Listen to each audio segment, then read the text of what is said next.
Pareto tahun 50 atau tahun 60-an di wewengkon Ciamis Kaler. Kahirupan umumna nyoko dina tatanen.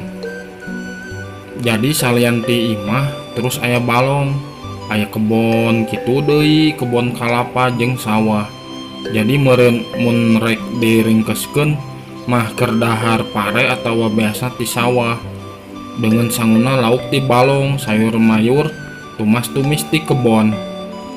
Ari duit keur kaperluan itu ieu tina ladang ngajual buah kalapa. Siklus kahirupan teh diwanci ka wanci ti taun ka taun terus bae muter taya eureuna. Nu pangingetna keur budak eta lebah ngalalauk lamun perlu loba ngalalaukna saumpama bae rek karyaan jeung rek lebaran balong teh sok dibedahkeun disaatkeun caina. Terus dipilih lauk anu arek diala. Ari rek hajatan mah biasana gurame atawa lauk emas. Bibit mah hiji kapastian kudu hanjat. Keur pamulang sambung tawes atawa tambak rata-rata 3 ramo. Gedena teh diala. Atuh keur nu boga imah keur nu mantuan uluh olah kudu saayakan mah jeung sarupaning nilem, beureum panon jeung jaer. Ngalalauk ari kitu bae ngan saukur keur dahar sapapoe mah cukup ku nguseup. Nyair lauk ku sayur bari jeung kokodok kana liang atawa sedong di balong ngaranna ngobeng. Bisa oge ku sayur lambit.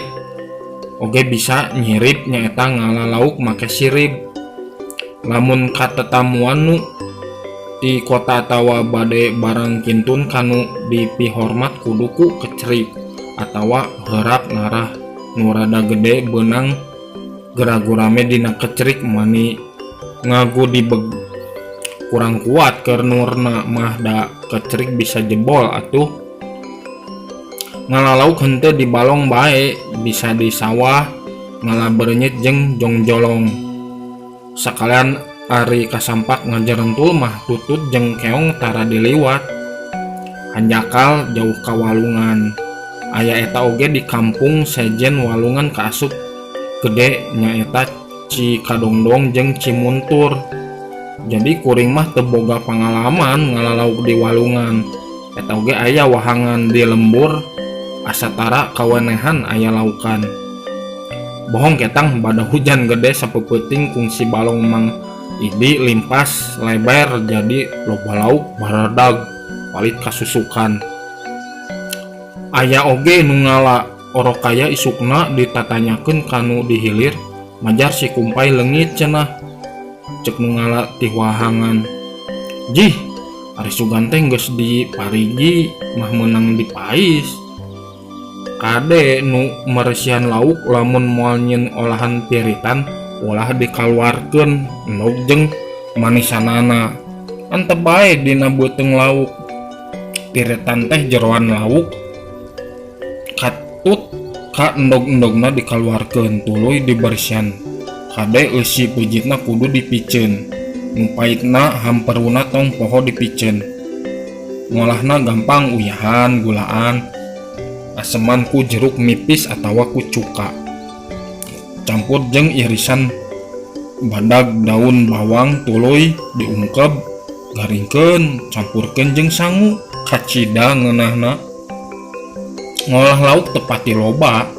Ceta zaman harita mah kum kabeh lauk digoreng ku minyak kalapa. Maklum ceuyah minyak da loba nu ngeletik sorangan. Eta oge di bumi ibu guru sareng bumi ibu mantri guru mah osok aya olahan lauk araraheng diacar, dipepes, disop, dibakar jeung dipanggang. Aya deui olahan lauk anu rada aheng nyaeta burukan lauk. Lauk anu geus dibersihan diteunden dina wadah biasana mah keler. Tuluy diteunden jero 3 poe mah nepi ka lauk teh deukeut-deukeut ka buruk. Tuluyna lauk teh diolah disamaraan sakumaha ari mais lauk, tapi eta lauk dibuleun heula ku sangu meunang ngagigihan. sup we dipais karena lebu panas biasana dina hawu. Nah da zaman harita mah sangeun teh rasana sanajan rada hihiliwiran bau lauk setengah buruk. Lamun kuring geus manggih raratan yakin kumari ngamburukan lauk